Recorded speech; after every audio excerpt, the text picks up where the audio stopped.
Legendary birds are flying into Dynamax this week in Pokemon GO. Starting with raids, the attack and defense forms of Deoxys and Mega Gallade will continue to be available until Friday at 10 AM, when Dialga will take over in 5-star legendary raids and Mega Medicham will appear in 4-star Mega raids. All can be shiny. Dialga will not be in its origin form, so it will not have access to Roar of Time. As a Dragon-type raid attacker, it ranks lower than quite a few other strong choices. However, because of its dual typing of Dragon and Steel, it has increased survivability when up against other Dragon-type raid bosses, making it somewhat underrated. That said, the origin form is still quite a bit stronger, and you may want to save your resources for that, or simply to use its adventure effect. As a Steel type, it is ranked 4th overall, but when used against Steel's main targets of Fairy and Ice, the Dragon side of Dialga allows those types to do neutral damage in return. So there are pros and cons. In the Master League, this Dialga ranks lower than the origin form again, but remains in the top 50. Mega Medicham is much worse than Mega Gallade and shares identical typing. Medicham has a history in the Great League meta, but has fallen off in recent seasons. The new raid bosses will be available until Thursday, February 6th. A last-minute timed research and bonus that became available on Friday the 17th will continue until 7 PM on Monday. As part of the Legendary Flight Dynamax event, which will introduce the Kanto legendary birds to the Dynamax system, a free timed research can be completed to reward encounters with Dynamax Pokemon that are effective against the bird of the week, along with extra candy and max particles. The bonus that will be active is a 25% reduction of max particles required for leveling up max moves. At the time of producing this video, it is still unconfirmed how many players can participate in a single Tier 5 max battle. Tiers 1 through 4 have capped at a maximum of 4 trainers, with only Gigantamax battles allowing multiple teams of 4 so far. That said, here's some general advice for taking down Dynamax Articuno, which will feature in the Max Monday hour from 6 to 7 PM, as well as appear randomly at power spots until the following Monday. Keep in mind, we're entering uncharted territory here. This is in no way an exhaustive guide, but it's the strategy I personally plan to go in with. If you're subscribed to the channel, you'll see me post an update once the beta testers of New Zealand have had a crack at it. The hardest hitters during the max move phase will be Gigantamax Toxtricity and Gmax Charizard. If you don't have those in their Gmax forms, Dynamax Metagross with Bullet Punch is your next best option for dealing damage during that phase, with Cinderace or D-Max Charizard as last-minute options. Blastoise and Lapras will work well as tanks, which you should use with Water Gun to build the max meter, or Metagross with Bullet Punch. You'll want a tank with Max Guard fully leveled up and Max Spirit at least unlocked. Then round out your team with a second tank. This tank will be your lead Pokemon and should be leveled up high enough to survive to the first max phase, ideally. If you have the candy to spare, unlock Max Guard and Spirit on this tank as well. The general technique I've had success with is to have everyone use the starter tank up until the first max move phase, then switch to your second tank and use 3 Max Guards to get it fully shielded. Now use the second tank to build up to the next max move, and this time everyone with 1 or more shields remaining should switch to their attackers. If you're out of shields, use your tank during the max phase and shield back up. Communicate with the others if you're going to use a heal to top up your tank so you don't overheal as a team. When the max phase is over, switch back to or continue with your tanks, and repeat the process. Usually, 1 or 2 players will need to replenish their tank while the others switch to attackers during each max phase. As long as everyone is powered up enough, and assuming you don't play so cautiously that you hit the enrage timer, you should whittle away the boss's health while keeping your team alive. It's possible you won't even lose a single Pokemon. If you're wanting to preserve resources and only spend as much candy as necessary, focus first on unlocking and leveling up the max moves. Because they require particles, you'll need to do this day by day unless you're willing to spend Pokecoins or cash for particle packs. But you can always just power up your Pokemon's general level right before the battle, costing just candy and Stardust. If you've been participating in the Dynamax system regularly and have a few other players to join you, you'll probably have no problem completing the battles, assuming the difficulty is well tuned and the max party size is 4 players. Also happening at 6 to 7 PM on Monday and for the rest of the week, if you live in the US, McDonald's will have sponsored Pokestops and or gyms that will either have lure modules or raid hours active. The raid hour boss should be the current Tier 5 raid boss, but accidents do happen. At the first minute of Tuesday, the Go Battle Week will begin. The bonuses will include 4 times Stardust from win rewards, the maximum sets you can play per day will increase from 5 to 20, and there will be a free timed research that should include an Elite Charge TM, among other rewards. Overlapping with Go Battle Week, the Steel Resolve event will begin at 10 AM on Tuesday and debut the Rookidee family. only. Wild encounters, eggs, and raids will include PvP relevant Pokemon. Charged TMs will allow a Shadow Pokemon to forget frustration. Magnetic lures will attract different Pokemon than usual, and some PvP relevant Pokemon will be able to learn their featured attack when evolved into. Rookidee will unfortunately be hiding in 2-kilometer eggs and around magnetic lures. There will also be a paid timed research for an Elite TM plus Stardust XP and encounters. If you're PvP curious, this will be a good event to hop into the endless grind. On Tuesday at 1 PM Pacific time, the active Go Battle Leagues will become all 3 standard open leagues. You can check the schedule in-game to see when the leagues change in your local time zone and to see what's coming up for the rest of the season. The weekly Spotlight Hour runs from 6 to 7 PM on Tuesday and will feature Paldean Wooper. For 1 hour, it will be everywhere in the wild at a boosted spawn rate. Clodsire is rank 1 and 4 in the Great League.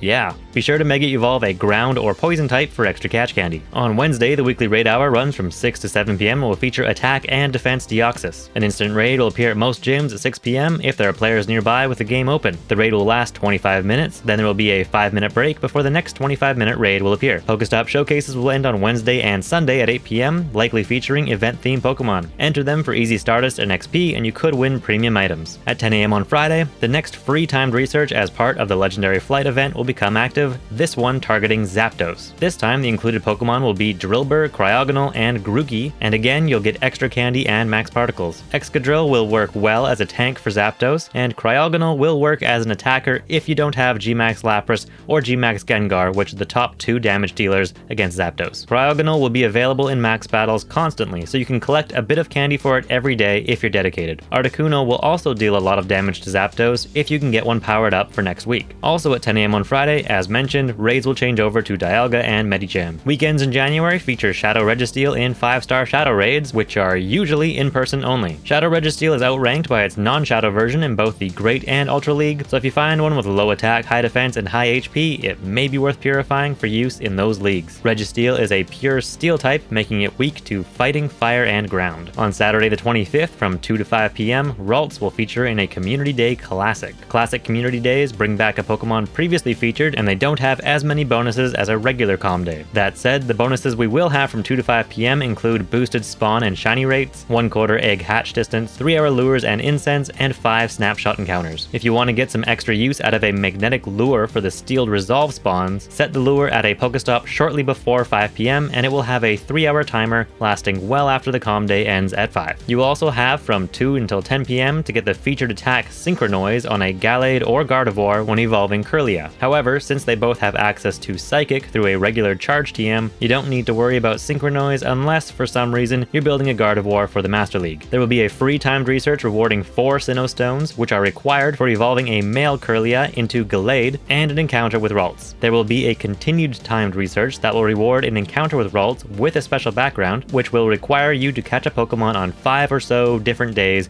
before it expires on February 1st. A $2 special research will be available, which rewards a premium battle pass, a rare candy XL, and 3 special background Ralts encounters. And as always, there will be paid bundles in the shop where you can get elite TMs. Be sure to Mega Evolve a Psychic or Fairy type Pokemon for extra catch candy. If you don't have enough Mega Gallade energy for its first evolution, try and do at least 1 or 2 raids before it leaves on Friday, as Mega Gallade is a good Mega to have if you don't have access to other Psychic or Fighting type Megas. Gallade is also well ranked in the Great and Ultra Leagues in the Shadow form, so this event is a good opportunity to get candy if you're hoping to build 1 or 2 for those leagues. Gardevoir also has a Mega form, which is the top Fairy type raid attacker, and Shadow Gardevoir is the top non-Mega Fairy type raid attacker, and regular Gardevoir is one of the best non-legendary Fairy types. If you're new to the game and lacking in Fairy type raid attackers, it will definitely be worth it to stock up on Ralts candy and hang on to a few high-level Ralts for evolving when or if you need them. Don't worry about the stats if you're just needing some strong fighters. Save your Stardust and only use candy for evolution. You can replace your raid attackers later with stronger Pokemon. That said, since you won't need the featured attack on Gardevoir to make it an effective raid attacker,